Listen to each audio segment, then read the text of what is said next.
Street ഫുഡുകൾക്കും food സ്പോർട്സിനും ഒക്കെ ഏറ്റവും famous ആയിട്ടുള്ള നാടാണല്ലോ നമ്മുടെ ഡൽഹി.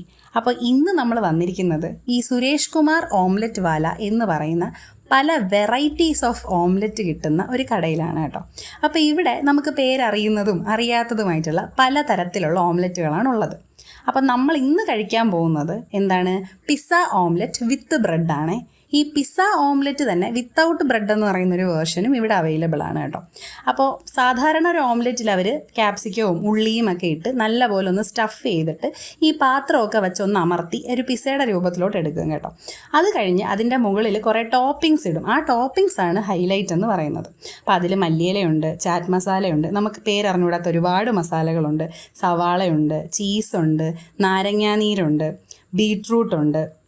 പിന്നെ ഇതിലൊക്കെ ഉപരി നമുക്കൊരു തന്തൂരി സ്വീറ്റ് എന്ന് പറയുന്നൊരു സംഭവവും പിന്നെ മയണൈസിൻ്റെ ഫ്ലേവർ വരുന്നൊരു സംഭവവും കൂടെ ഉണ്ട് കേട്ടോ. അത് കഴിഞ്ഞ് പിന്നെ അവർ ഈ പറഞ്ഞ പോലെ കുറേ ചാറ്റ് മസാലകളിടും. അപ്പം പക്ഷേ അത് അവർ നമ്മുടെ അടുത്ത് കസ്റ്റമൈസ് ചെയ്യും കേട്ടോ. നമ്മളോട് ഇത് വേണോ, എരിവ് വേണോ, നിങ്ങളെങ്ങനെയാണ് എരിവ് ഒരുപാട് കഴിക്കുന്നതാണോ എന്നൊക്കെ ചോദിച്ചിട്ടാണ് ആ ചേട്ടൻ അത് സെറ്റ് ചെയ്ത് തന്നത്. ഒരു പ്ലേറ്റിൻ്റെ റേറ്റ് എന്ന് പറയുന്നത് 120 രൂപയാണേ.